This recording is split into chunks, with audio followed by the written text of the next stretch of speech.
우리 기획재정부 장관이 국유재산정책심의위원장을 겸하도록 되어 있죠. 네, 그렇습니다. 예. 그 대통령실 집무실과 관저를 이전하는 데 따라서 국유재산정책심의위원회를 개최한 기록이 있습니다. 2022년 4월 6일에 네네. 처음에 육군참모총장 관사로 이전한다고 할 때 열었어요. 그렇죠? 네네. 그런데 육군참모총장 공관에서 다시 외교부 장관 공관으로 변경할 때는 국유심을 열지 않았습니다. 왜 그랬죠? 국유심은 이제 중요한 사안에 대해서 여는데 그 부분은 위치 변경이기 때문에 열지 않은 걸로 알고 있습니다. 그렇습니까? 네.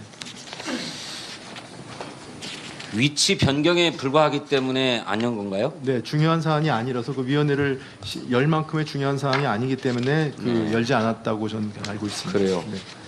그러면 국유재산 종합계획은 변경했습니까? 종합계획은 그 연도 계획으로 알고 있습니다. 그렇기 때문에 중간에 바뀌는 경우가 업데이트가 되지 않고 그 부분을 고치지 않고 하는 경우도 과거에 다수 있었다고 저는 보고를 받았습니다. 네. 아니 그런데 중요하게는 청와대에서 용산으로 대통령 집무실을 이전하고 또 관저도 청와대 경내에 있던 것을 외교부 장관 공관으로 변경하지 않았습니까?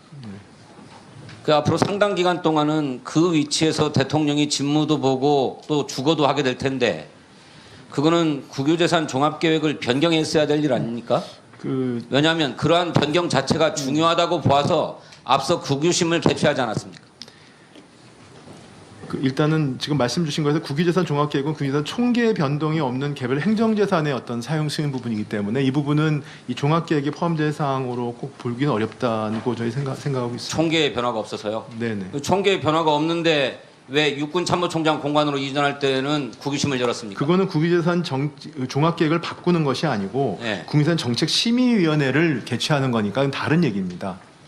심의위원회는 어떤 경우에 개최하는데요? 심의위원회는 제가 지금 그 조항은 좀 찾아봐야 되겠습니다. 국유심은 그 국유 재산과 관련된 정책에 있어서 중요한 중요성이 있는 그런 안건을 그러니까. 올리는 것인데요. 국유재산 종합계획을 변경하는 거는 별개의 문제라는 아니 말씀입니다. 장관 똑같아요. 네네. 예?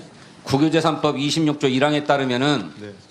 국유재산의 중요 정책 방향에 관한 사항 또 국유재산의 관리 처분 업무와 관련해서 총괄청 즉 기획재정부 장관이 중요하다고 인정한 사항에 대해서 국유심을 열도록 돼 있어요. 네네.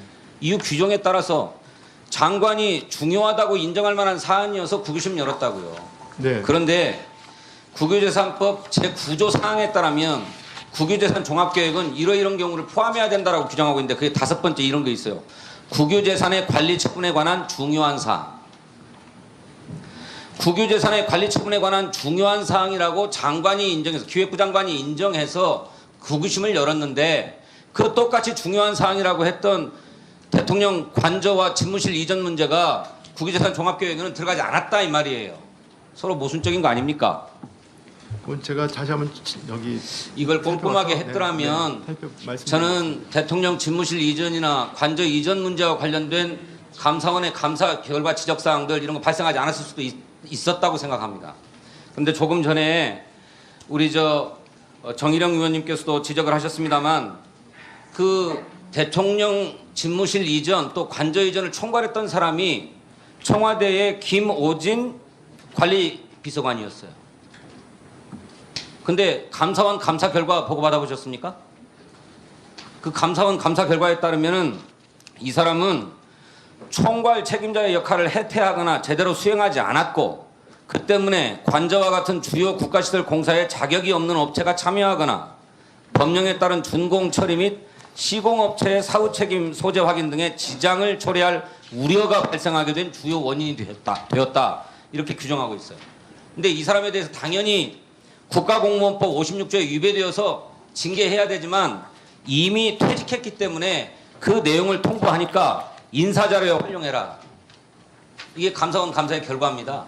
네. 그런데 그 아까 정일영 의원님 말씀에 따르면 그 김오진이라고 하는 전 비서관이 한국공항공사 사장의 공모에 응해가지고 지금 최종 후보자에 올라가 있다는 것 아닙니까? 5배수 안에 들어와 있대요. 그래서 공훈위에서 심사를 지금 진행 중인데 역시 그 공훈위 위원장도 기획재정부 장관이 당연직 위원장 아닙니까? 네, 그렇습니다. 김호진이 어떻게 할 겁니까? 그래서 지금 그 부분은 저희가 좀 살펴보겠습니다. 네. 유념하십시오. 네. 하나 더 물어봅시다. 대왕고래 프로젝트 있잖아요. 이거 이제 뭐 시추공 하나를 시추한다고 그러는데 그 시추공 하나 뚫는 데에 우리 돈으로 1,180억 원 정도가 들어간다고 합니다. 이거 예타 받아야 될 사안 아닙니까? 어떻게 생각하세요? 지금 제가 아는 범위 내에서는 그게 공공기관 예타를 받는 부분, 그러니까 일반 재정 예타가 아니기 때문에 예. 공공 예타는 2천억이 넘는 부분이 해당 사항으로 알고 있습니다. 총 사업비가. 네네. 그러죠? 네네. 그런데 이거 시추공 한 번 뚫고 끝나는 사업입니까? 이게 하나 뚫는데 1,100억, 1,200억 가량 들어간다고 그러는데 두 개 뚫으면 금방 넘어가 버리잖아요. 그런데 이제 시추공 뚫는 거는 점 판단에 따라 다를 수 있습니다만 제가 지금 보고받기로는 그 1차공 결과에 따라서 앞으로 어떻게 될지 후속 계획 같은 것들이 그러니까 독립적으로 이루어지기 때문에 그렇습니까? 이런 별도의 사업을 봐야 된다라고 지금 하는 의견이 더 다수인 것 같습니다. 아니 저 그렇지 않은 것 같아요. 저 역시 그 지침에 따르면 예타 운영 지침에 따르면 총 사업비는 사업 추진에 소요되는 모든 경비를 다 합친다고 돼 있어요.